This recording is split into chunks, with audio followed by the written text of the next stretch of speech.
Jess, bisakah kita istirahat sebentar? 15 menit saja, oke? Aku mau Oreo. Favorit kita! Aku benci kimia. Dan dia juga tidak menyukaiku. Yang hanya aku tahu, kafe itu punya 2 unsur kimia di dalamnya. Kalsium dan besi. Orang tuaku panik karena aku akan gagal. Aku tidak tahu kenapa. Maksudku, aku tidak mau menjadi ilmuwan atau semacamnya. Bagaimanapun, mereka meminta Jessie untuk mengajariku. Saat ini, nilaiku masih berada di sekitar nilai F.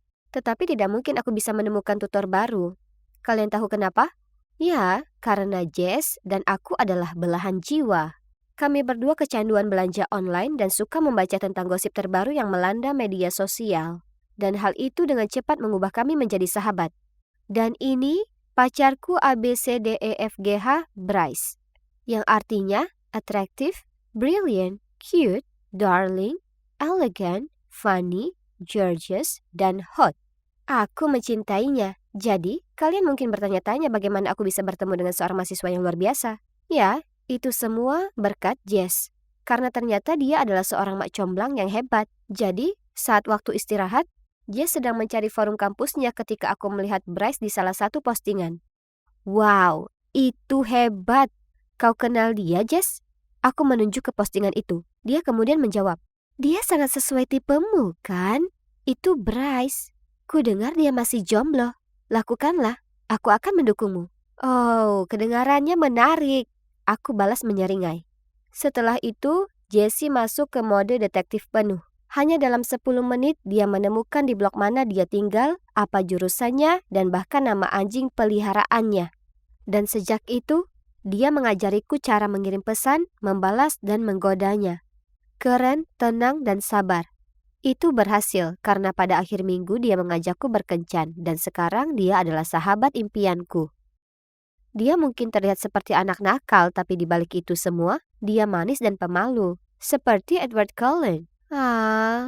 Dan coba tebak, kami sudah bersama selama 2 bulan dan kami belum pernah berciuman. Tapi, jadi, bagaimana kabarmu dengan mahasiswa kerenmu itu?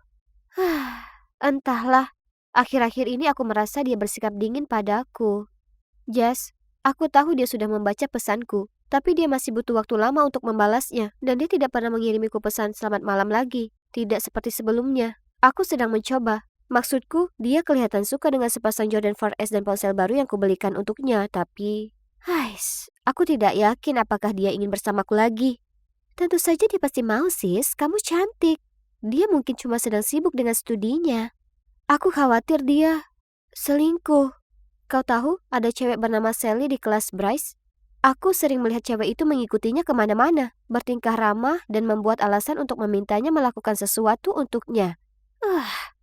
Jangan konyol, aku yakin mereka hanya berteman. Cewek ini harus berhati-hati, karena aku tidak akan membiarkannya masuk begitu saja dan mencuri laki-lakiku. Aku membanting meja. Melihat betapa lelahnya aku, Jessie memberikan saran. Kami akan bergiliran mengikuti Bryce kemanapun dia pergi dan mencari tahu apa yang sebenarnya dia lakukan. Beberapa hari kemudian, aku mendengar Bryce ditelepon berbicara tentang kelompok belajar di rumahnya. Tentu saja Sally yang menyebalkan juga akan ada di sana. Jadi, sebagai orang yang paling bersinar, aku membayar petugas pengantar pizza untuk memasang mikrofon kecil di dalam pizza untuk memata-matai dia. Tapi, satu-satunya yang kudengar hanyalah perut lapar Bryce. Sial. Di lain waktu Jessie mengirimiku pesan. Mendesak, aku melihat Bryce di toko perhiasan membeli kalung mahal. Pasti untuk Sally. Maaf. Dengan marah aku berjalan sejauh 20 blok ke rumahnya. Tapi ibunya membukakan pintu dan dengan bangga memamerkan kalung berkilau yang dibelikan Bryce untuknya untuk ulang tahunnya. Ups. Kemudian pada suatu hari untuk mengikutinya, aku memutuskan untuk menyamar. Masalahnya suhunya 28 derajat. Jadi pilihanku untuk memakai pakaian Sherlock Holmes dan janggut palsu bukanlah ide terbaik. Aku baru saja mengikutinya ke toko kelontong ketika dunia mulai gelap. Dan aku langsung terjatuh ke dalam etalase kaleng. Hal terakhir yang kulihat adalah sekelompok orang mencondongkan tubuh ke arahku. Termasuk Bryce yang tampak bingung. Sayang, kamu sudah bangun. Tapi kenapa kostumnya aneh? Aku menghela nafas, lalu menjawab, "Maaf, hanya saja kamu begitu menjauh akhir-akhir ini. Apakah kamu tidak menyukaiku lagi?" Dia terkekeh. "Medi, tentu saja tidak. Aku cuma sedang sibuk dengan tesis kelulusanku. Kau tahu, aku berada di tahun terakhirku." Aha, jadi semuanya baik-baik saja. Yeay. Jadi keesokan harinya, aku membelikan kami satu set cincin pasangan yang sangat lucu dari Tiffany & Co. untuk menandai ini. Kedamaian dipulihkan, setidaknya untuk waktu yang singkat. Akhir-akhir ini, setiap kali kami berkencan, Bryce tidak lagi memperhatikan kata-kataku, dan kedua matanya hanya menatap layar ponselnya. Dia bahkan tersenyum dan matanya berbinar-binar. Jadi aku mencoba mencondongkan tubuh ke arahnya untuk melihat apa yang lucu. Tapi aku tidak bisa melihat apapun karena kecerahan layarnya diturunkan ke minimum. "Apa yang kamu lakukan?" Aku merampas teleponnya. Tapi, "Apa?" Kata Sandy salah. "Aku yang membelikannya ini dan menetapkan kata sandinya sebagai hari jadi kami. Kenapa kamu tidak membiarkan aku melihat ponselmu? Apa yang kamu sembunyikan?" "Tidak ada yang aneh. Terkadang aku hanya menyukai privasiku, itu saja." "Sekarang, ayo sayang. Aku akan membelikanmu muffin coklat." Tidak mungkin aku menolaknya. Apalagi kalau dipikir-pikir, itu satu-satunya barang yang pernah dia belikan untukku. Tapi, saat aku menggigit muffinku dan melihatnya terpaku pada ponselnya, aku tidak bisa menghilangkan perasaan bahwa ada sesuatu yang tidak beres. Aku tidak dapat menyeret Jessie ke dalam misi ini, karena studinya sedang menyita perhatiannya saat ini. Tidak apa-apa, aku bisa bermain solo, dan kali ini aku tidak akan pingsan. Sumpah. Aku melakukan riset dan menemukan software mata-mata yang sempurna. Aku tahu, aku biasanya tidak memaafkan perilaku seperti ini, tapi Bryce menyembunyikan sesuatu dan aku perlu mencari tahu apa itu. Softwarenya mudah digunakan. Aku hanya perlu menemukan cara untuk menginstalnya di ponsel Bryce. Aplikasinya bisa disembunyikan, sehingga aku bebas membaca pesannya tanpa dia mengetahuinya. Sempurna. Misi 1. Bagaimana cara menginstal perangkat lunak tersebut di ponsel Bryce dalam waktu sangat singkat. Ini bukan tugas yang mudah, karena Bryce sangat terobsesi dengan ponselnya. Dia bahkan tidur dengan ponsel itu. Pada beberapa kesempatan, dia menjauh darinya, tapi itu maksimal beberapa menit. Artinya, aku harus bergerak cepat. Aku membutuhkan waktu seharian penuh untuk berlatih untuk mencapai batas waktu 3 menit. Aku mencobanya berulang kali pada 4 ponsel berbeda, dan pada waktu berbeda dalam sehari, untuk memastikannya berfungsi dalam keadaan apapun. Pada akhirnya, aku tidak bisa menekuk jariku. Aduh, misi 1 selesai. Berhasil dilatih bahkan di bawah tekanan waktu. Misi 2, mendeteksi kode sandinya. Aku tidak tahu apa kode sandi bodohnya. Hanya saja itu jelas bukan hari jadi kami. Kami pergi ke kafe dan seperti biasa, dia terjebak di teleponnya. Jadi aku mengangkat milikku, berpura-pura sedang bermain game, namun sebenarnya menyalakan kamera. Dan mulai merekam sehingga aku bisa melacak posisi jari-jarinya nanti ketika mengetik kode sandi. Butuh beberapa jam. Secara harfiah, Bryce akhirnya menaruh ponselnya untuk memesan makanan ringan. Jadi setelah itu dia harus membuka kunci ponselnya lagi. Phew. Akhirnya, setelah video berdurasi 1 jam, aku mendapatkan rekaman yang aku butuhkan. Oke, Detektif Medi, bersedia siap go. Aku menonton ulang video tersebut dan mulai menganalisisnya segera setelah aku tiba di rumah. Aku menatap layar dengan mata mengikuti gerakan tangan Bryce. Dia bisa saja cepat, tapi sayang, pacarmu sudah selangkah lebih maju. Tidak butuh waktu lama sampai aku menemukan angkanya. Mudah sekali. Misi 3. Aksi. Apa cara yang lebih baik selain piknik yang menyenangkan untuk menyelesaikan misiku? Dan seperti yang diharapkan, Bryce hanya duduk di sana, ponsel di tangan sepanjang waktu. Aku bahkan tidak yakin lagi bagaimana aku bisa melaksanakan tugas itu. Tapi aku berkata pada diriku sendiri, waktunya pasti akan tiba. Setelah beberapa jam, dia merasa bosan setengah mati. Dan bahkan tanpa menatapku, dia menggerutu. Sayang, ayo kita pulang. Aku langsung berteriak. Tidak, tidak sampai. Maksudku, enak sekali di sini. Aku mau bersama lebih lama lagi. Kamu tidur siang saja. Baiklah, bangunkan aku jika kamu sudah siap pulang. Aku menunggu dengan sabar hingga dia tertidur. Dia mengeluarkan suara dengkuran ringan. Lucu.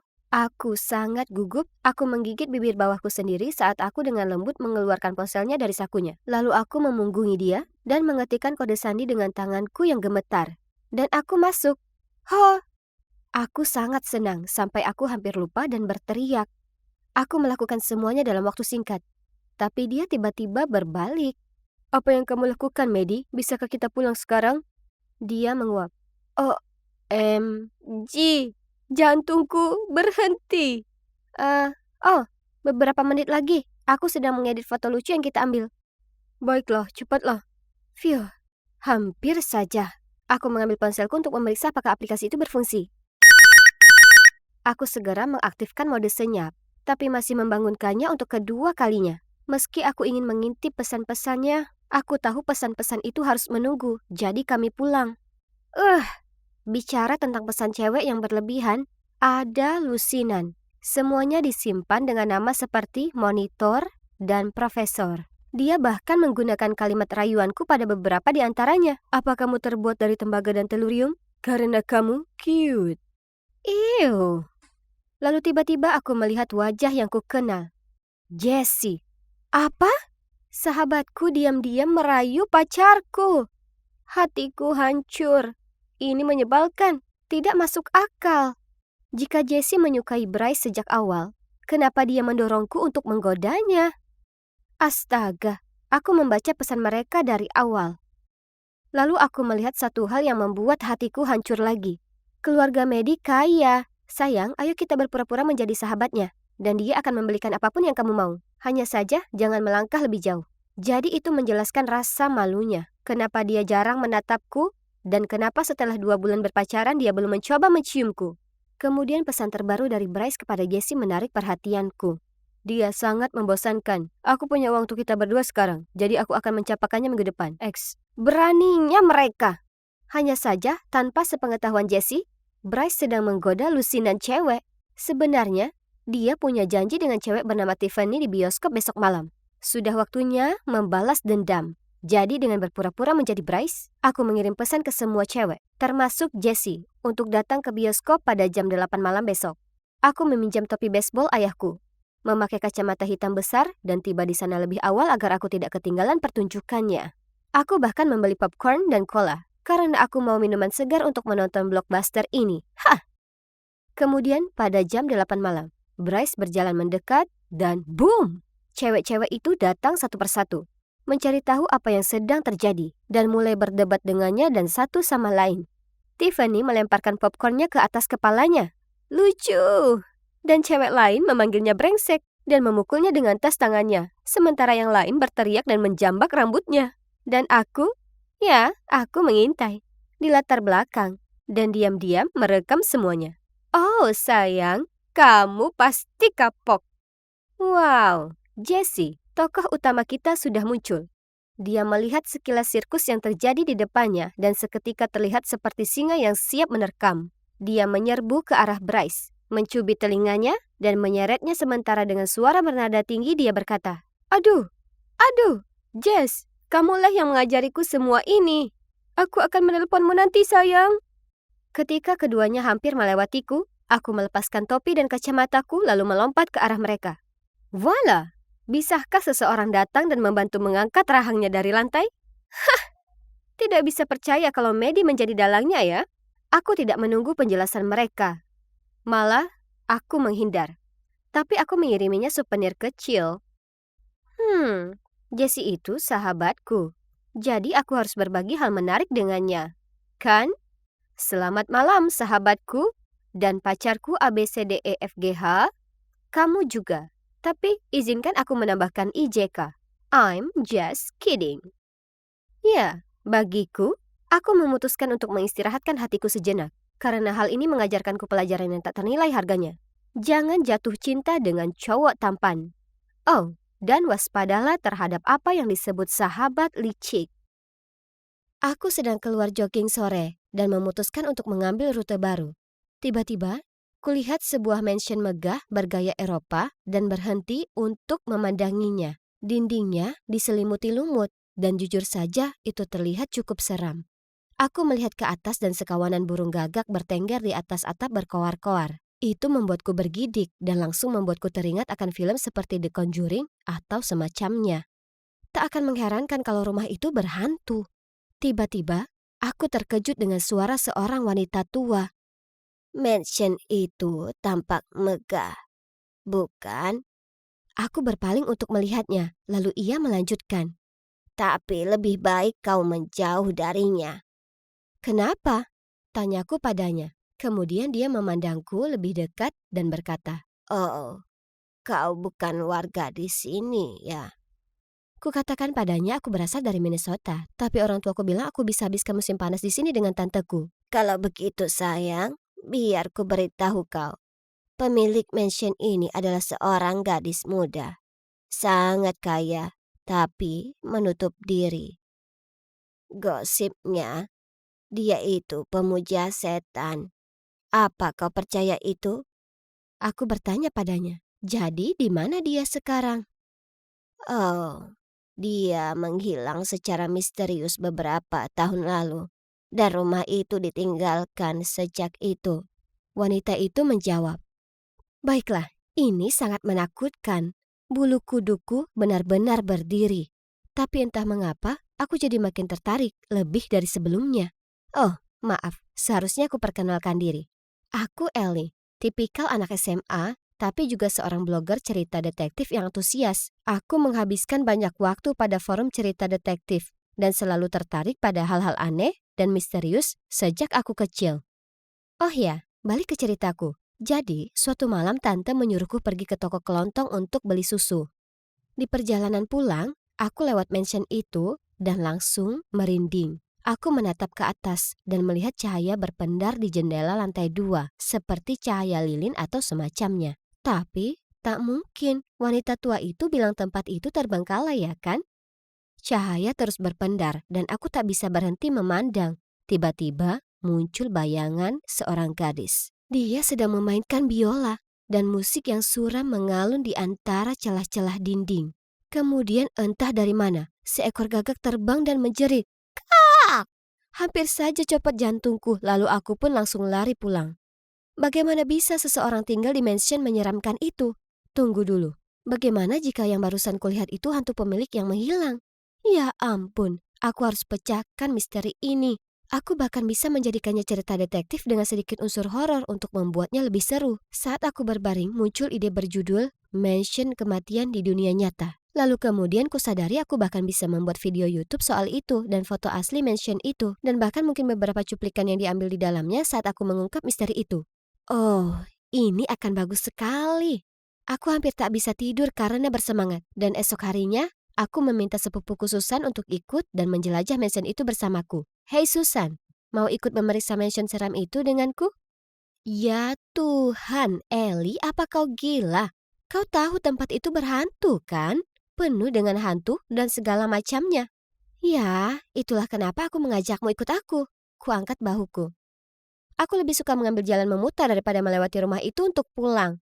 Jadi apa yang membuatmu berpikir aku berani untuk masuk ke dalam?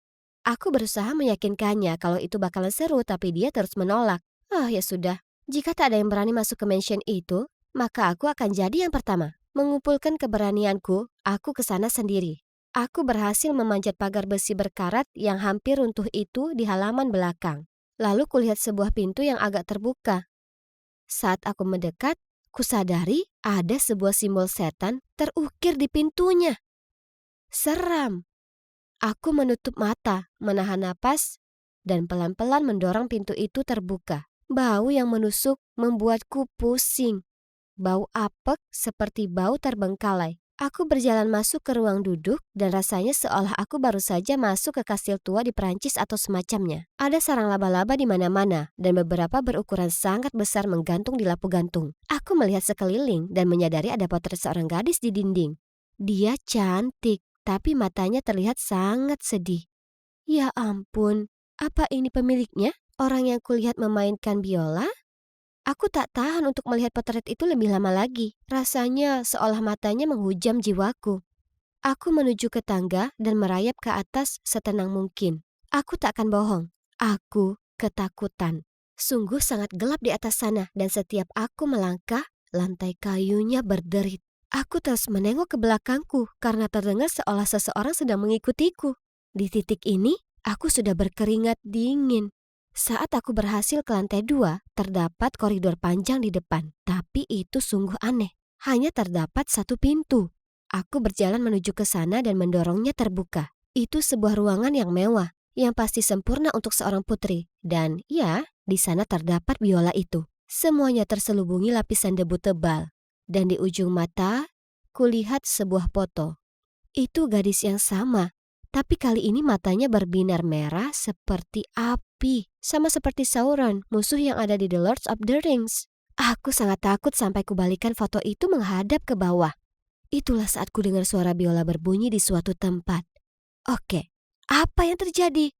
Biola itu tepat berada di depan mataku. Dan aku seharusnya satu-satunya yang ada di rumah ini. Aku berusaha menenangkan diri, menghela napas dalam-dalam dan berjalan ke arah suara di samping pintu. Aneh sekali, karena kamar di sebelahnya adalah replika dari kamar yang pertama. Apa benar aku berpindah ruangan? Aku berjalan menuju meja rias dan melihat foto di sana juga menghadap ke bawah. Aku mengambilnya dan foto itu adalah foto yang sama. Tapi kali ini wajah gadis itu tampak putih pucat.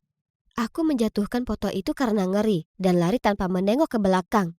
Aku lari menuruni 3 anak tangga sekaligus. Tapi saat aku sampai di pintu, pintunya terkunci. Aku mulai menggedornya dan saat itu aku menangis histeris. Tolong! Tolong aku! Aku menjerit. Tiba-tiba, tangan seseorang menyentuh pundakku. Jantungku rasanya meloncat keluar dari dada. Aku berteriak sekuat tenaga, tapi kemudian aku membalik badan. Ada seorang pemuda berdiri di sana. Pemuda yang cukup tampan. Siapa kamu? Aku terbata-bata. Dia merenggut padaku dan berkata, "Siapa kamu? Dan kenapa kau ada di sini?" Aku hampir tak bisa bicara karena aku sangat gemeteran. Kemudian pemuda itu berkata, "Ayo, kita keluar dari sini. Kau nampak ketakutan." Kemudian dia mengeluarkan kunci dan membuka pintu. Apa kau ini hantu atau apa? Aku terbata-bata. Dia mulai tertawa dan berkata, "Tempat yang cukup menyeramkan ya kan?" Aku bertanya padanya apa dia melihat foto-foto itu juga. Dan dia bilang, "Iya, menyeramkan. Seperti yang ada di film horor," tambahku. Tepat sekali. Latar yang sempurna untuk film horor. Aku menatap kebingungan, lalu dia tertawa dan berkata, "Iya, kami membuat film. Maksudku, akan kusewa tempat ini untuk membuat film horor." Lalu dia memperkenalkan diri sebagai Jack, seorang sutradara muda yang tertarik dengan film horor dan detektif. Dia baru memeriksa tempat itu untuk melihat apakah cocok. Aku tak percaya itu. Wah, ini sungguh sebuah mimpi yang jadi nyata. Aku telah menulis cerita-cerita detektif sejak aku baru bisa memegang pena, dan aku selalu berharap akan jadi penulis naskah film horor dan detektif suatu hari nanti. Aku sangat tersanjung bertemu denganmu. Ngomong-ngomong, aku Ellie. Kemudian Jack menjawab, "Aku yang berterima kasih. Ini industri yang sangat menarik untuk digeluti. Aku ingin membaca beberapa karyamu kapan-kapan." Aku tak bisa berhenti tersenyum lebar. Lalu kemudian ada orang lain yang muncul. Jack memperkenalkan Michael, salah satu anggota kru filmnya. Tapi dibanding dengan keramahan Jack, Michael itu serius dan mengintimidasi. Jack bisa tahu kalau aku sedang gugup, jadi dia tertawa dan berkata, "Michael sedang banyak tekanan, jadi dia terlihat sedikit pemarah. Iya kan?" Aku hanya tersenyum malu dan bertanya pada Jack apa aku bisa minta nomornya. Saat berjalan pulang, aku tak percaya betapa bahagianya aku. Siapa yang tahu kalau sebuah petualangan seram itu akan jadi kesempatan luar biasa. Aku langsung mengirim pesan ke Jack mengatakan aku ingin sekali belajar lebih banyak tentang filmnya. Dan harus kuakui, aku agak naksir padanya. Dia itu sangat tampan. Kuperiksa terus ponselku, tapi dia belum membalas. Itu sangat mengecewakan. Tapi beberapa hari kemudian, dia mengajakku keluar minum kopi. Aku sangat bersemangat, dan sungguh kami bersenang-senang. Dia bahkan menawarkan untuk mengantarku pulang. Saat aku masuk ke mobil, dia menyuruhku untuk menutup mata. Mungkin dia akan menciumku? Aku sangat gugup, tapi tiba-tiba sesuatu menghantam wajahku. Dan aku tak ingat apa-apa lagi. Saat aku terbangun, kudapati diriku berada di dalam semacam gudang, dengan tangan dan kaki terikat, dan mulutku tertutup lakban. Ya Tuhanku, apa aku sedang diculik? Di mana Jack? Tiba-tiba aku mendengar suara gaduh di luar. Kuintip lewat jendela dan melihat Jack dan Michael saling bicara. Apa? Apa mereka berdua merencanakan ini? Tapi kenapa? Beberapa saat kemudian Michael pergi. dan Jack menghampiriku dan melepaskan lakban dari mulutku. Aku mulai menjerit. Kenapa kau lakukan ini padaku? Kemudian Jack berkata, dengar, aku tak akan menyakitimu, aku berjanji. Tapi ada sesuatu yang ingin kuberitahu padamu. Kemudian dia mengaku bahwa dia adalah anggota organisasi kriminal bernama Sarung Tangan Besi. Gengnya beroperasi di mansion itu. Jadi semuanya mulai dari cerita gadis yang menghilang secara misterius, hantu yang bermain biola, dan foto-foto seram. Semua adalah buatan mereka. Mereka melakukan itu supaya tak seorang pun berani mendekati markas mereka. Menurut aturan geng itu, semua orang luar yang masuk ke dalam mansion akan dibunuh. Untuk melindungi kerahasiaan grup itu, Michael telah melihatku masuk dan melaporkannya ke bos. Jadi Jack dipaksa untuk menjalankan misi itu. Tapi dia tak mau melakukannya, jadi itulah kenapa dia pura-pura menculikku. Tuhan yang maha baik, ini keterlaluan. Dia memintaku untuk segera pergi, tapi aku mengkhawatirkannya. Dia berkata, jangan khawatir, aku sudah ingin keluar sejak lama, jadi aku sudah punya rencana. 2 tahun berlalu, dan sekarang aku adalah mahasiswa baru jurusan penulisan naskah. Sangat menyenangkan mengejar impianku. Tetapi aku masih menganggap kalau musim panas di rumah bibiku adalah yang terbaik. Menakutkan, tapi mendebarkan.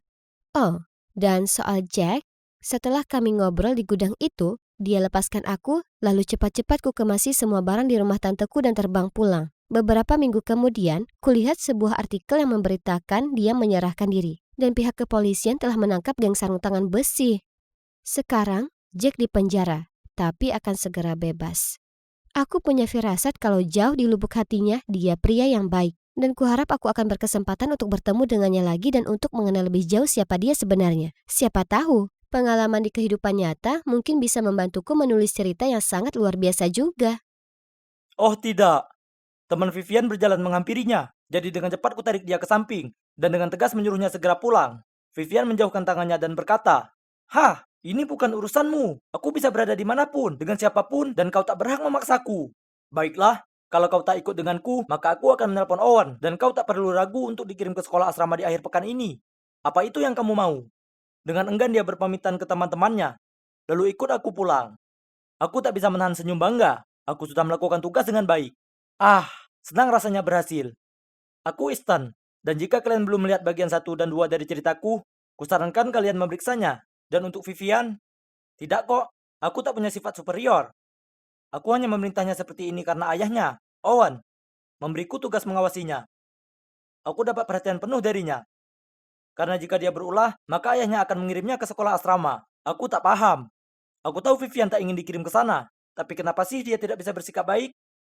Uh, Dia ini bukan gadis yang biasa-biasa saja, malah nakal. Seharusnya jadi nama tengahnya. Besoknya saat aku berjalan menuju kelas, semua orang memandangiku dan tertawa. Kemudian, cowok yang duduk di sebelahku menunjukkan padaku sebuah foto di ponselnya. Ya ampun, ada apa ini?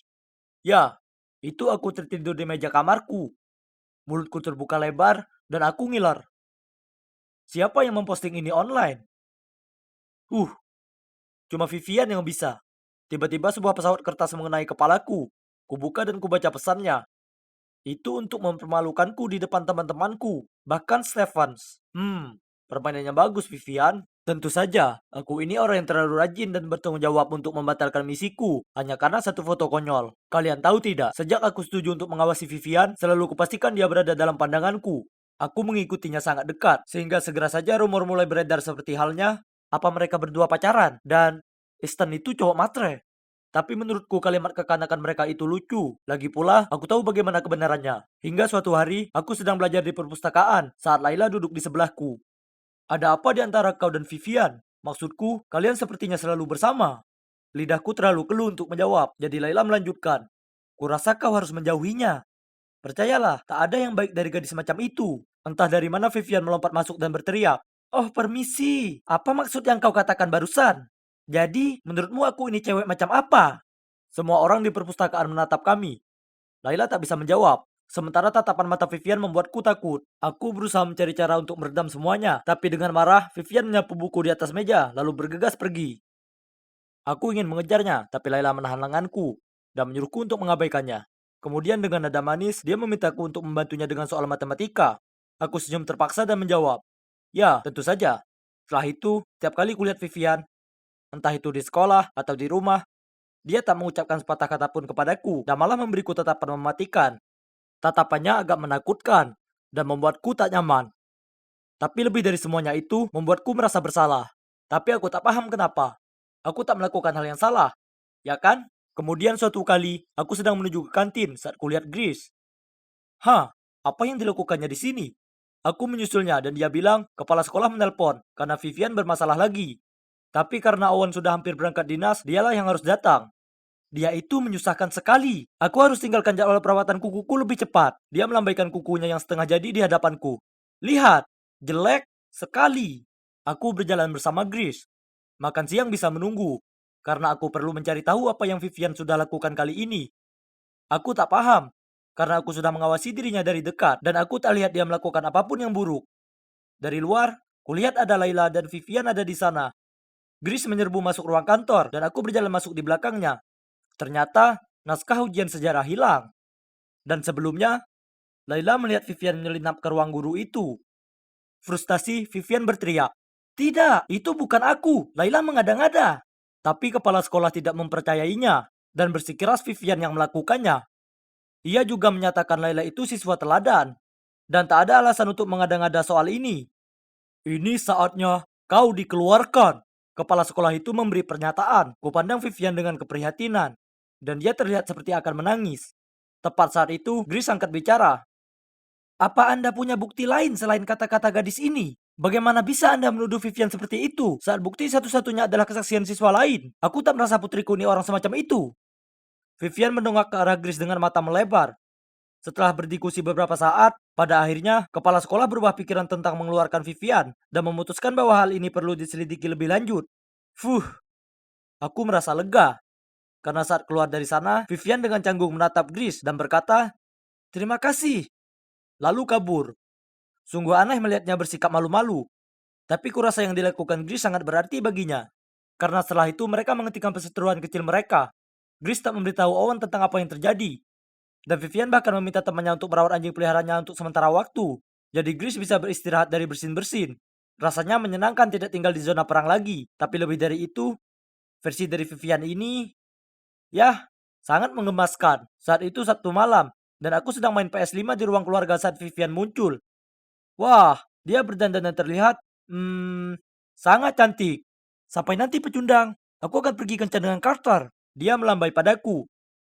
Aku langsung lompat dan berseru, "Tidak, kau tak boleh." Maksudku, itu salah satu hal yang tabu yang Owen sudah sebutkan sebelumnya. Aku berusaha membuatnya tetap tinggal di rumah, tapi tak berhasil. Jadi ku ambil jaket dan diam-diam mengikuti mereka ke tempat pertemuannya. Ya, aku jadi obat nyamuk, tapi aku perlu memastikan tak ada hal buruk yang akan terjadi padanya. Aku sudah janji ke Owen. Aku mengikuti mereka di bioskop terbuka. Murahan. Duduk tak begitu jauh, kulihat mereka berciuman. Dan kemudian di tengah jalannya film, Carter meraih tangan Vivian dan menuntunnya. Kemana mereka? Melihat wajah Carter yang bersemangat, tak sulit menebak apa yang sudah direncanakannya. Sebagai pengawas Vivian, aku tak bisa biarkan itu terjadi. Jadi, aku segera datangi mereka, cepat-cepat melingkarkan jaketku di pinggang Vivian, dan berbisik padanya. Tante Flo sedang perjalanan ke rumah. Vivian tampak terkejut, dan yang mengejutkan Carter. Vivian langsung menyuruhku membawanya pulang. Saat kami tiba, dia langsung ke atas menuju ke kamar mandi. Dan seperti yang kuduga, tepat 1 menit dan 30 detik, kemudian dia berlari padaku dan berteriak. "Berani-beraninya kau bodohi aku. Kau mengacaukan kencan hari jadianku yang ketiga bulan." Kemudian dengan marah dia balik ke kamarnya dan membanting pintu. Dia boleh marah padaku kalau dia mau. Aku hanya jalankan tugasku. Setelah itu, Vivian menolak bicara denganku. Dan kapanpun kulihat Carter, tatapan mematikannya mempertegas bagaimana perasaannya terhadapku.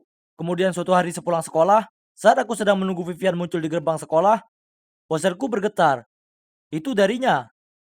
"Aku terjebak di toilet perempuan di lantai 2. Tolong cepat."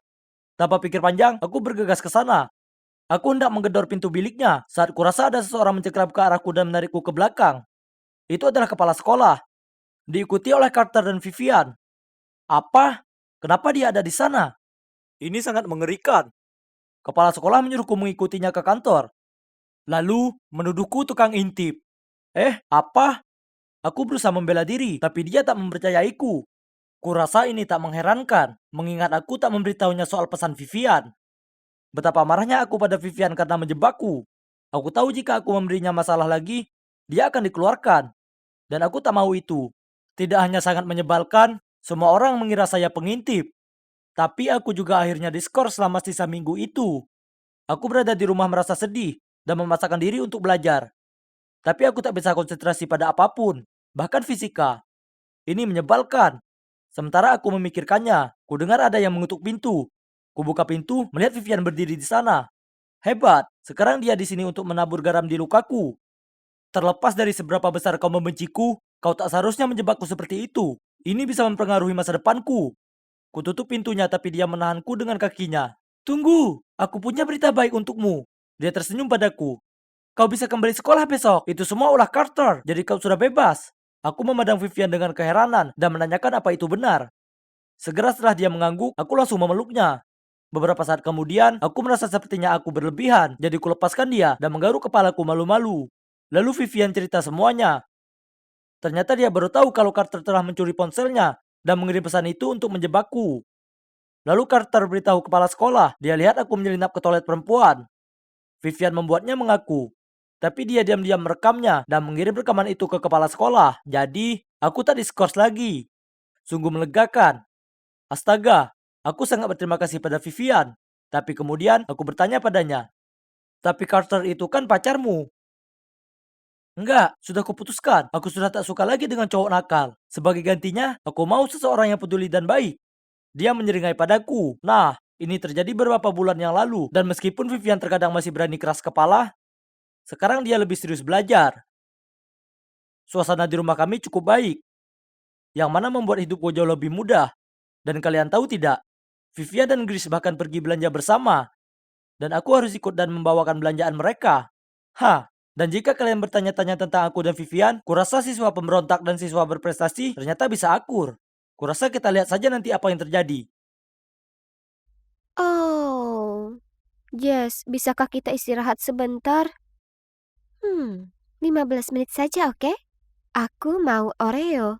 Favorit kita. Aku benci kimia.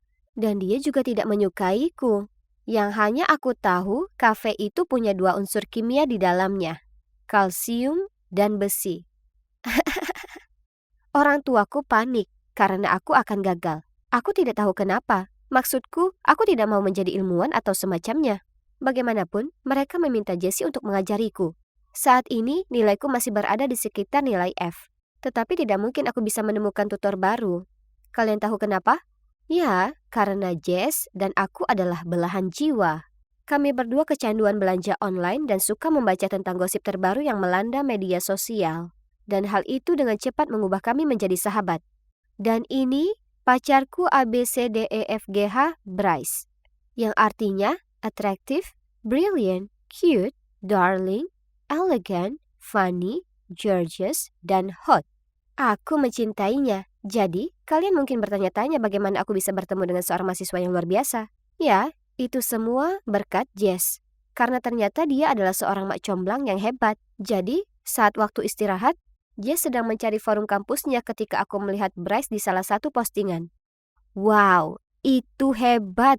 Kau kenal dia, Jess? Aku menunjuk ke postingan itu. Dia kemudian menjawab, dia sangat sesuai tipemu, kan? Itu Bryce. Ku dengar dia masih jomblo. Lakukanlah, aku akan mendukungmu. Oh, kedengarannya menarik. Aku balas menyeringai.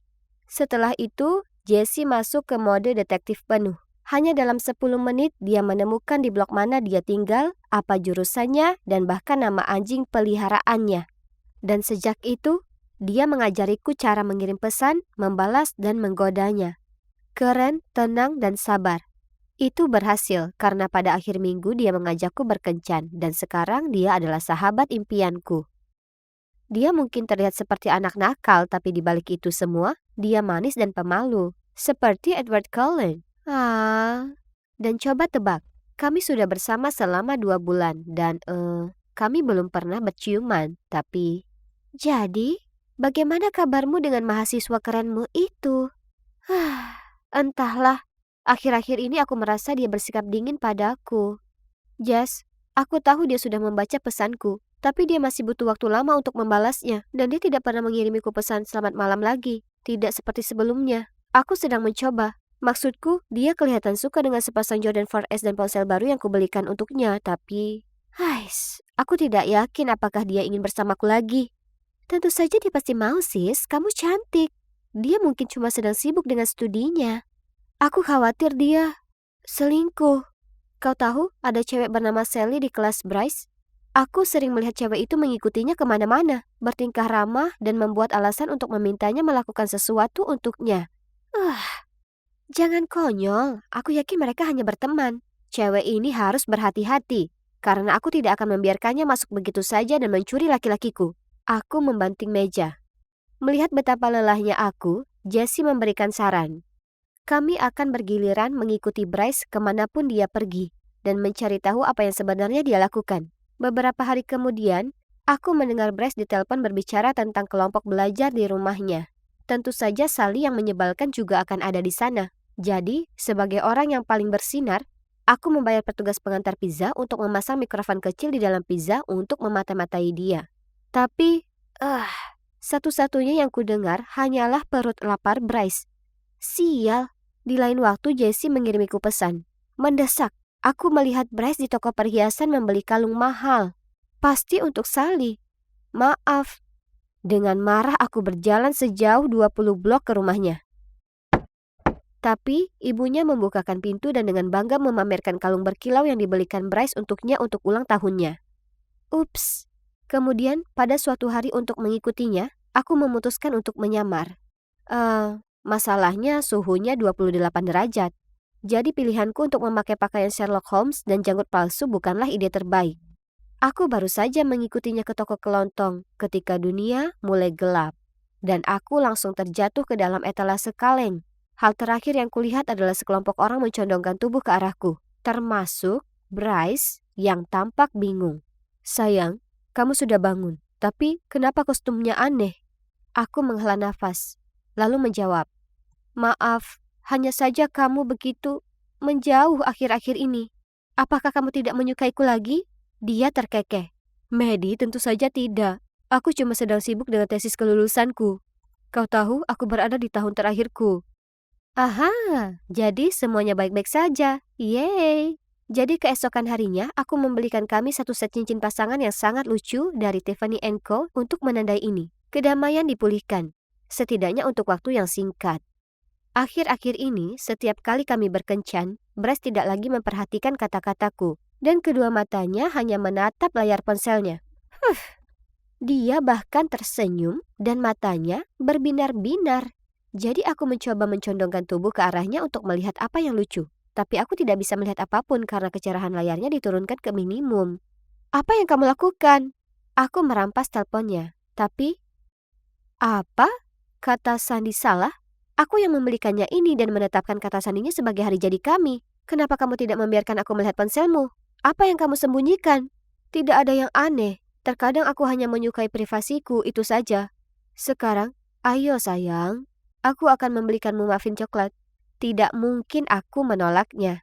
Apalagi kalau dipikir-pikir, itu satu-satunya barang yang pernah dia belikan untukku. Tapi, saat aku menggigit muffinku dan melihatnya terpaku pada ponselnya, aku tidak bisa menghilangkan perasaan bahwa ada sesuatu yang tidak beres. Aku tidak dapat menyeret Jessie ke dalam misi ini, karena studinya sedang menyita perhatiannya saat ini. Tidak apa-apa, aku bisa bermain solo, dan kali ini aku tidak akan pingsan. Sumpah. Aku melakukan riset dan menemukan software mata-mata yang sempurna. Aku tahu, aku biasanya tidak memaafkan perilaku seperti ini, tapi Bryce menyembunyikan sesuatu dan aku perlu mencari tahu apa itu. Softwarenya mudah digunakan. Aku hanya perlu menemukan cara untuk menginstalnya di ponsel Bryce. Aplikasinya bisa disembunyikan, sehingga aku bebas membaca pesannya tanpa dia mengetahuinya. Sempurna. Misi 1. Bagaimana cara menginstal perangkat lunak tersebut di ponsel Bryce dalam waktu sangat singkat. Ini bukan tugas yang mudah, karena Bryce sangat terobsesi dengan ponselnya. Dia bahkan tidur dengan ponsel itu. Pada beberapa kesempatan, dia menjauh darinya, tapi itu maksimal beberapa menit. Artinya, aku harus bergerak cepat. Aku membutuhkan waktu seharian penuh untuk berlatih untuk mencapai batas waktu 3 menit. Aku mencobanya berulang kali pada 4 ponsel berbeda. dan pada waktu berbeda dalam sehari, untuk memastikannya berfungsi dalam keadaan apapun. Pada akhirnya, aku tidak bisa menekuk jariku. Aduh, misi 1 selesai. Berhasil dilatih bahkan di bawah tekanan waktu. Misi 2, mendeteksi kode sandinya.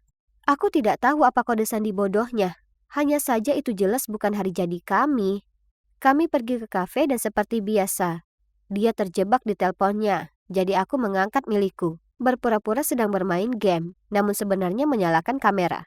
Dan mulai merekam sehingga aku bisa melacak posisi jari-jarinya nanti ketika mengetik kode sandi. Butuh beberapa jam. Secara harfiah, Bryce akhirnya menaruh ponselnya untuk memesan makanan ringan. Jadi setelah itu dia harus membuka kunci ponselnya lagi. Phew. Akhirnya, setelah video berdurasi 1 jam, aku mendapatkan rekaman yang aku butuhkan. Oke, Detektif Medi, bersedia siap go. Aku menonton ulang video tersebut dan mulai menganalisisnya segera setelah aku tiba di rumah. Aku menatap layar dengan mata mengikuti gerakan tangan Bryce. Dia bisa saja cepat, tapi sayang, pacarmu sudah selangkah lebih maju. Tidak butuh waktu lama sampai aku menemukan angkanya. Mudah sekali. Misi 3. Aksi.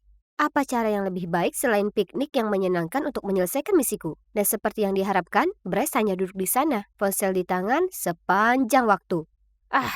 Aku bahkan tidak yakin lagi bagaimana aku bisa melaksanakan tugas itu. Tapi aku berkata pada diriku sendiri, waktunya pasti akan tiba. Setelah beberapa jam, dia merasa bosan setengah mati. Dan bahkan tanpa menatapku, dia menggerutu. Sayang, ayo kita pulang. Aku langsung berteriak. Tidak, tidak sampai. Maksudku, enak sekali di sini. Aku mau bersama lebih lama lagi. Kamu tidur siang saja. Baiklah, bangunkan aku jika kamu sudah siap pulang. Aku menunggu dengan sabar hingga dia tertidur. Dia mengeluarkan suara dengkuran ringan. Lucu. Aku sangat gugup. Aku menggigit bibir bawahku sendiri saat aku dengan lembut mengeluarkan ponselnya dari sakunya. Lalu aku memunggungi dia dan mengetikkan kode sandi dengan tanganku yang gemetar. Dan aku masuk. Aku sangat senang sampai aku hampir lupa dan berteriak.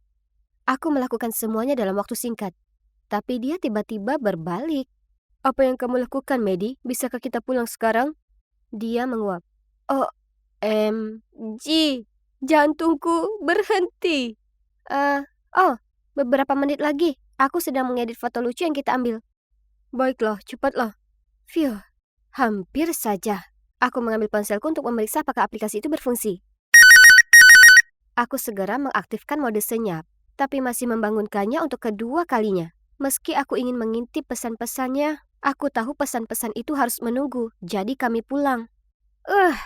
Bicara tentang pesan cewek yang berlebihan, ada lusinan. Semuanya disimpan dengan nama seperti monitor dan profesor. Dia bahkan menggunakan kalimat rayuanku pada beberapa di antaranya. Apa kamu terbuat dari tembaga dan telurium? Karena kamu cute. Ew. Lalu tiba-tiba aku melihat wajah yang kukenal. Jessie. Apa? Sahabatku diam-diam merayu pacarku. Hatiku hancur. Ini menyebalkan. Tidak masuk akal. Jika Jessie menyukai Bryce sejak awal, kenapa dia mendorongku untuk menggodanya? Astaga, aku membaca pesan mereka dari awal. Lalu aku melihat satu hal yang membuat hatiku hancur lagi. Keluarga Medi kaya. Sayang, ayo kita berpura-pura menjadi sahabatnya. Dan dia akan membelikan apapun yang kamu mau. Hanya saja, jangan melangkah lebih jauh. Jadi itu menjelaskan rasa malunya. Kenapa dia jarang menatapku, dan kenapa setelah 2 bulan berpacaran dia belum mencoba menciumku. Kemudian pesan terbaru dari Bryce kepada Jessie menarik perhatianku. Dia sangat membosankan. Aku punya uang untuk kita berdua sekarang, jadi aku akan mencapakannya minggu depan. X. Beraninya mereka. Hanya saja, tanpa sepengetahuan Jessie, Bryce sedang menggoda lusinan cewek. Sebenarnya, dia punya janji dengan cewek bernama Tiffany di bioskop besok malam. Sudah waktunya membalas dendam. Jadi dengan berpura-pura menjadi Bryce, aku mengirim pesan ke semua cewek, termasuk Jessie, untuk datang ke bioskop pada jam 8 malam besok. Aku meminjam topi baseball ayahku, memakai kacamata hitam besar, dan tiba di sana lebih awal agar aku tidak ketinggalan pertunjukannya. Aku bahkan membeli popcorn dan cola, karena aku mau minuman segar untuk menonton blockbuster ini. Kemudian pada jam 8 malam, Bryce berjalan mendekat, dan boom! Cewek-cewek itu datang satu persatu. mencari tahu apa yang sedang terjadi, dan mulai berdebat dengannya dan satu sama lain. Tiffany melemparkan popcornnya ke atas kepalanya. Lucu! Dan cewek lain memanggilnya brengsek dan memukulnya dengan tas tangannya, sementara yang lain berteriak dan menjambak rambutnya. Dan aku mengintai di latar belakang dan diam-diam merekam semuanya. Oh sayang, kamu pasti kapok. Wow, Jessie, tokoh utama kita sudah muncul. Dia melihat sekilas sirkus yang terjadi di depannya dan seketika terlihat seperti singa yang siap menerkam. Dia menyerbu ke arah Bryce, mencubit telinganya dan menyeretnya sementara dengan suara bernada tinggi dia berkata, Aduh, Jess, kamulah yang mengajariku semua ini. Aku akan menelponmu nanti, sayang.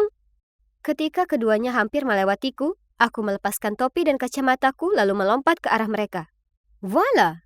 Bisakah seseorang datang dan membantu mengangkat rahangnya dari lantai? Hah! Tidak bisa percaya kalau Maddie menjadi dalangnya ya. Aku tidak menunggu penjelasan mereka. Malah, aku menghindar. Tapi aku mengiriminya souvenir kecil. Jessie itu sahabatku. Jadi aku harus berbagi hal menarik dengannya. Kan? Selamat malam sahabatku dan pacarku ABCDEFGH. Kamu juga. Tapi izinkan aku menambahkan IJK. I'm just kidding. Ya, bagiku, aku memutuskan untuk mengistirahatkan hatiku sejenak. Karena hal ini mengajarkanku pelajaran yang tak ternilai harganya. Jangan jatuh cinta dengan cowok tampan. Oh, dan waspadalah terhadap apa yang disebut sahabat licik.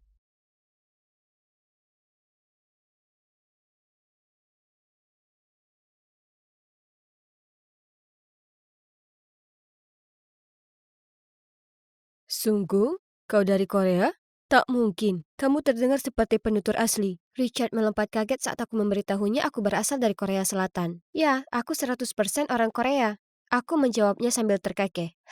Kuhabiskan berjam-jam setiap hari melatih bahasa Inggrisku, kurasa itu membuahkan hasil. Tapi itu sudah 6 tahun lalu. Aku Jenny dan aku orang Korea. Saat usiaku 21, aku bergabung di klub bahasa Inggris online di mana aku pertama bertemu Richard. Yang tak pernah kusangka aku akan jatuh cinta padanya. Tapi itu persisnya yang terjadi. Semenjak kelas pertama, kami mulai ngobrol tiap hari. Dan getaran di antara kami tak bisa dipungkiri. Dia selalu bilang kalau dia berharap aku bisa berada di Republik Cehnya dengannya. Dan kudapati diriku menghayalkan pernikahan kami kelak. Oke, memang aku berlebihan. Tapi dia sungguh luar biasa. Setelah sebulan lamanya ngobrol tanpa henti, aku sadar aku mungkin akan gagal kuliah jika aku tak mulai menyusun prioritasku dengan benar. Tapi yang bisa kupikirkan hanya dia. Dan kapanpun kami tak sedang ngobrol, aku menguntitnya di media sosial. Dan kapanpun kulihat dia ditandai dengan cewek lain, aku jadi sangat cemburu. Ini tidak sehat. Maksudku, aku belum pernah bertemu dengannya di dunia nyata. Tapi kami masih terus jatuh hati satu sama lain. Dan dia bahkan mengenalkanku kedua sahabatnya, Anastasia dan Pavel, lewat obrolan video. Namun, tak seperti percintaanku yang berbunga-bunga, aku gagal total di perkuliahan. Aku selalu menertawakan temanku yang lagi kasmaran, dan sekarang aku tak lebih baik daripada mereka. Ini tak benar, harus ada yang diubah. Jadi meskipun menyakitkan hati untuk dilakukan, suatu malam sebelum duduk di meja belajar mengerjakan tugasku, ku ambil ponselku dan memblokir WhatsApp-nya, menonaktifkan Facebook-ku dan lainnya tanpa memberitahunya. Ya, aku benar-benar mengghostingnya. Itu pilihan yang sulit. Karena malam itu, bukannya menyelesaikan tugas, aku malah berbaring di tempat tidur dengan bantal basah air mata. Itu sangat menyakitkan, tapi aku harus memikirkan masa depanku. Orang tuaku akan membunuhku jika aku tak dapat pekerjaan bagus. Aku tak bisa mengecewakan mereka. Oh ya, Peppel mengirim pesan padaku beberapa hari kemudian mengatakan kalau Richard benar-benar kacau. Dan dia tak pernah melihatnya sekecewa itu. Dia hampir tak makan sama sekali dan hanya minum seharian. Tak jauh berbeda dengan zombie. Tapi aku tetap tak terpengaruh. Aku yakin dia akan baik-baik saja. Dia itu muda dan tampan dan cewek-cewek selalu mengejarnya, dia akan segera melupakanku. Dan aku akan melupakannya, ya kan? Andai saja semudah itu. Aku merindukannya setiap hari, meskipun kami terpisah ribuan mil jauhnya, entah bagaimana dia selalu membuatku merasa sangat aman, seolah dia berada tepat di sampingku. Apa yang telah kulakukan? Aku mengacaukan segalanya. Daripada membuang waktu berpikir yang tidak-tidak, lebih baik kucurahkan semua energiku untuk studiku sekarang, ya kan? Dan itu berhasil. Saat kelulusan tiba, aku adalah siswa terbaik di kelasku. Dan bahkan diterima dalam program pertukaran pelajar di Australia. Tanpa pikir panjang, kukirim pesan ke Richard untuk memberitahunya. Aku minta maaf karena menghilang darinya. Dan memberitahu itu telah mengacaukan pikiranku karena aku tak mengira akan jatuh cinta padanya. Aku hanya butuh waktu untuk selesaikan studiku, tapi sekarang aku siap untuk berhubungan kembali. Rupanya dia membaca pesanku tapi tak ada jawaban. Aku merasa seolah seseorang telah menghantam jantungku. Beberapa jam kemudian akhirnya dia menjawab dan berkata, "Maaf Jenny, aku akan menghubungimu segera. Sekarang bukan waktu yang tepat." Aku tak percaya kata-kata yang kubaca. Aku sungguh bisa mendengar suara hatiku hancur. Tapi itu pantas kudapatkan. Akulah orang yang menyingkirkannya. Dia layak mendapat yang lebih baik. Tapi tetap saja aku menguntitnya setiap hari secara online. Kemudian kusadari satu-satunya cara memecahkan ini adalah terbang ke Chechnya dan menemukannya. Tapi pertama aku mengikuti program pertukaran pelajar di Australia. Ku beli ponsel dan nomor baru untuk perjalanan itu. Dan meninggalkan punyaku yang lama di Korea untuk pamanku yang selalu komplain soal ponselnya yang ketinggalan zaman. 3 bulan di Australia sangat luar biasa. Dan itu membuat pikiranku sangat teralihkan. Aku siap memulai awal yang baru saat aku kembali dari perjalanan itu. Sampai paman memberitahuku kalau seseorang telah mengirim pesan padaku. Tapi karena dia tak bisa Inggris, dia tak tahu pesan itu untukku atau bukan. Segera ku periksa dan itu pesan dari Richard yang mengatakan, "Jenny, aku minta maaf atas pesanku yang terakhir. Aku sangat merindukanmu. Senyummu, matamu, suaramu. Kuharap kau memberiku kesempatan lain. Dengan cinta, Richard." Ya Tuhan, berbulan-bulan sudah berlalu sejak dia mengirimkan ini. Dan bagian terburuknya adalah bahwa pamanku telah membaca pesannya, jadi pesan itu sudah dilihat. Ini bencana. Tapi aku harus fokus pada hal positifnya. Dia merindukanku. Mungkin ini belum terlambat. Aku berusaha menelponnya tapi dia tak menjawab. Jadi ku kirim pesan padanya dan menjelaskan apa yang terjadi. Dia akhirnya menjawab dan dia pikir aku sudah menyerah padanya. Aku tak pernah menyerah padanya. Kami lalu teleponan. "Aku masih memikirkanmu selama ini. Kenapa kau tidak mengirimiku pesan di Facebook?" Kata-kata itu terlontar dari mulutku dengan terburu-buru, seolah aku takut akan kehilangan kontak lagi dengannya dalam sekejap. Tiba-tiba, dia terdiam, lalu kemudian memberitahuku baru saja dia bertemu dengan seseorang dan dia harap aku bisa memahami dan masih ingin berteman. Aku merasa hancur. Kenapa ini begitu berat bagi kami? Tapi pada akhirnya, tak ada pilihan lain untukku. Aku harap dia baik lalu menutup telepon. Yang bisa kulakukan hanya move on. Saatnya untuk mencari orang lain untuk kukencani. Jelas Richard dan aku tak ditakdirkan bersama. Hatiku terluka tapi kutemukan pekerjaan dan kucurahkan diriku pada pekerjaan itu. Kuberi semua perhatianku. Akhirnya aku dipromosikan dan setelah 5 tahun aku bisa membantu orang tuaku melunasi hutang-hutang mereka. Aku bahkan naik posisi ke manajemen. Tentu saja selama masa ini aku pacaran sebentar. Tapi aku tak bisa membuat hubungan-hubungan itu langgeng. Aku hanya merindukan Richard sepanjang waktu. Aku terus bermimpi kami menghabiskan Natal bersama. Itu sangat membuat frustrasi. Maksudku, sudah 5 tahun dan kami tak pernah bicara sama sekali. Kenapa aku tak bisa melupakan dia? Kadang ku periksa halaman Facebooknya, tapi kulihat profilnya tetap sama selama bertahun-tahun. Aku sudah tak berteman dengan Anastasia dan People. Jadi aku juga tak bisa menguntit mereka. Dia bisa saja jadi suami seseorang sekarang, atau bahkan seorang ayah. Tapi tetap saja aku tak pernah menyerah pada harapan mungkin kami akan bertemu di dunia nyata. Jalan kami akan berpapasan dan akhirnya kami akan bersama. Aku tak bisa berhenti memikirkan ini. Lalu kemudian 3 minggu sebelum Natal, ku terima permintaan mengikuti di Instagram. Aku tak percaya ini. Itu People. Dan sekarang dia sudah menikah dengan Anastasia.